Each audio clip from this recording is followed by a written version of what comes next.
আওয়ামী লীগের ভবিষ্যৎ নির্ভর করে বিএনপির উপরে।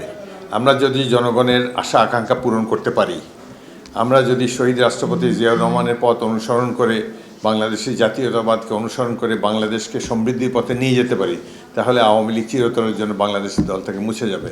আর আমরা যদি আওয়ামী লীগকে অনুসরণ করার চেষ্টা করি বা কার্যক্রমে আমাদের কোনো নেতা বা কর্মী ভুল পদক্ষেপের কারণে যদি জনগণ আমাদের উপরে বিরক্ত হয়, আওয়ামী লীগের উপরে যেরকম ক্ষিপ্ত হয়েছিল তার সেরকম যদি আমাদের উপরও ক্ষিপ্ত হয়, তাহলে আমাদের জন্য খারাপ সময় অপেক্ষা করে আছে। বাংলাদেশের চমৎকার একটি উজ্জ্বল ভবিষ্যৎ রয়েছে, সেটি প্রমাণিত হলো গতকালকের নির্বাচনে।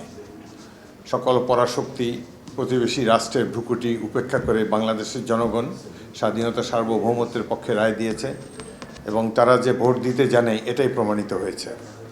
এই নির্বাচনে বিপুল সংখ্যাগরিষ্ঠ অর্জন করে বিএনপি আবারও তাদের জনপ্রিয়তার দাবিকে প্রতিষ্ঠিত করেছে এবং জামাত অনেকগুলো সিট পেয়েছে। বোঝাই যাচ্ছে যে নির্বাচনটি অত্যন্ত ফেয়ার হয়েছে। নির্বাচন ফেয়ার হওয়ার প্রধান কারণ হলো যারা নির্বাচনে অতীতে গণ্ডগোল করতো তারা প্রতিবেশী রাষ্ট্রে পালিয়ে আছে। এই কারণেই এই নির্বাচনে কোনো গণ্ডগোল হয়নি। আমার জন্য এই নির্বাচনটি ছিল দশম নির্বাচন। আমি এর মধ্যে 7টিতে জয়লাভ করেছি, আর 3টিতে আমাকে নিজের ভোটই দিতে পারিনি। তারা আমাকে গৃহবন্দী করে কিংবা জেলে রেখে নির্বাচন করেছেন। পেপসোডেন্ট চার্মিচের 12 ঘন্টা জীবাণুদের সাথে লড়াই করে দিবে ক্যাবিনেট থেকে সর্বাধিক সুরক্ষা। এবং আগামী দিনে গণতন্ত্র যদি শক্ত ভিত্তির উপর আমরা দাঁড়া করাতে পারি, যদি এরকম আরও 2টি নির্বাচন হয়, 5 বছর কাটাতে পারে, 5-10 বছর যদি গণতান্ত্রিক শাসন ব্যবস্থা এই দেশে চালু থাকে, তাহলে বাংলাদেশ অর্থনীতিতে অনেক উন্নতি করবে এবং সারা বিশ্বের দরবারে একটা মর্যাদাকর আসনে অবস্থান করতে পারবে বাংলাদেশ।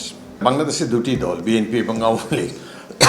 আওয়ামী লীগ না থাকায় আওয়ামী লীগের ভোটাররা অধিকাংশই জামাতের পক্ষে ভোট দিয়েছে এবং ভোটের প্যাটার্ন দেখে মনে হয় যে নির্বাচনটি অত্যন্ত সুষ্ঠু হয়েছে। আমি নির্বাচন কমিশনকে, আইন শৃঙ্খলা রক্ষাকারী বাহিনীকে আন্তরিক ধন্যবাদ জানাচ্ছি। তারা কোনো ধরনের জাল ভোট দেওয়ার সুযোগও কাউকে দেয়নি। আমি এই 10টি নির্বাচনের মধ্যে এটিকে সবচেয়ে সুষ্ঠু নির্বাচন বলে আমি মনে করি এবং এই নির্বাচনে সরকার, আইন শৃঙ্খলা বাহিনী, দেশের জনগণ সবাই মিলে ইতিবাচক ভূমিকা রেখেছে, যেই জন্য বাংলাদেশের গণতন্ত্রের ভিত্তি অত্যন্ত মজবুত হয়েছে। আওয়ামী লীগের ভবিষ্যৎ নির্ভর করে বিএনপির উপরে। আমরা যদি জনগণের আশা আকাঙ্ক্ষা পূরণ করতে পারি, আমরা যদি শহীদ রাষ্ট্রপতি জিয়াউর রহমানের পথ অনুসরণ করে বাংলাদেশি জাতীয়তাবাদকে অনুসরণ করে বাংলাদেশকে সমৃদ্ধির পথে নিয়ে যেতে পারি, তাহলে আওয়ামী লীগ চিরতরের জন্য বাংলাদেশের দল থেকে মুছে যাবে। আর আমরা যদি আওয়ামী লীগকে অনুসরণ করার চেষ্টা করি বা কার্যক্রমে আমাদের কোনো নেতা বা কর্মী ভুল পদক্ষেপের কারণে যদি জনগণ আমাদের উপরে বিরক্ত হয়, আওয়ামী লীগের উপরে যেরকম ক্ষিপ্ত হয়েছিল তার সেরকম যদি আমাদের উপরও ক্ষিপ্ত হয়, তাহলে আমাদের জন্য খারাপ সময় অপেক্ষা করে আছে।